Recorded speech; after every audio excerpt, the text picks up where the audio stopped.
Hi అండి, welcome back to my channel. ఈరోజు వచ్చేసి మన రెసిపీ జొన్నలతో పర్ఫెక్ట్గా దోశలు ఎలా వేసుకోవాలో నేను చూపిస్తాను రండి. మీరు కూడా ఎప్పుడైనా ట్రై చేయకపోతే ట్రై చేయండి. నేను చెప్పిన విధంగా అయితే చేయండి, చాలా చాలా బాగుంటాయి. మామూలు దోశల కంటే కూడా ఇవే టేస్ట్గా క్రిస్పీగా ఉంటాయండి. ట్రై చేద్దాం. ఒక గిన్నె అయితే తీసుకుని నేను 2 గ్లాసులు జొన్నలు అయితే తీసుకున్నాను అండి, తెల్ల జొన్నలు. కొంతమంది అయితే పచ్చ జొన్నలు కూడా తీసుకుంటారు. సో నేనైతే తెల్ల జొన్నలు తీసుకున్నానండి. అదే గ్లాస్తో నేను ఏ గ్లాస్తో అయితే జొన్నలు పోసానో అదే గ్లాస్తో మినపప్పు కూడా వేరే గిన్నెలో వేసుకున్నాను అండి. ఒక గ్లాసు, ఒక స్పూన్ అయితే మెంతులు కూడా యాడ్ చేశాను. ఇప్పుడైతే వాటిని శుభ్రం క్లీన్ చేసుకుని ఒక 8 గంటలు అయితే నానబెట్టుకుందాం.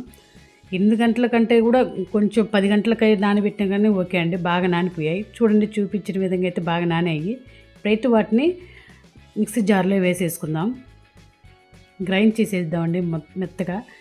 వాటర్ పోయకుండా ఓన్లీ జొన్నల ఊరికే మిక్సీ జార్లో తీసుకొని మెత్తగా పట్టిద్దామండి. ఫస్ట్ చూడండి, నేను చెప్పిన విధంగా అయితే మెత్తగా అయితే వచ్చేసాయి. ఇప్పుడు వాటర్ యాడ్ చేద్దాం.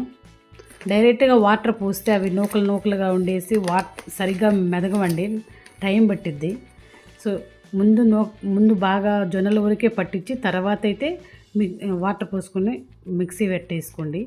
సో ఇప్పుడైతే అదేవిధంగా మినప్పప్పు కూడా మిక్సీ జార్లో వేసుకొని అదేవిధంగా మెత్తగా అయితే వేసేసుకుందాం. చూడండి, వీడియోలో చూపించిన విధంగా అయితే వేసేసుకోండి. నెక్స్ట్ వచ్చేసి ఒక గిన్నె తీసుకున్నాం కదండి, పెద్ద గిన్నెలు అయితే వేసేసుకున్నాను నేను జొన్నపిండి.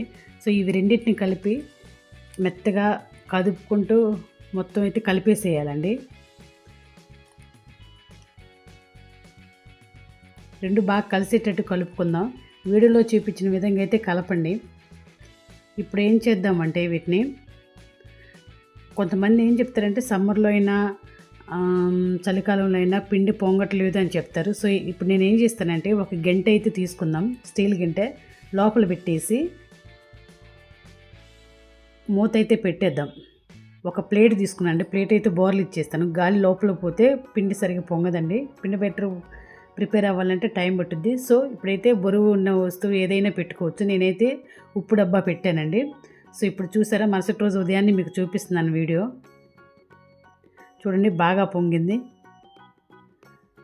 సో ఇదైతే ఈ జొన్న దోశలు తినడం వల్ల కూడా హెల్త్కి చాలా మంచిదండి. చూసారు కదా, బాగా పొంగింది.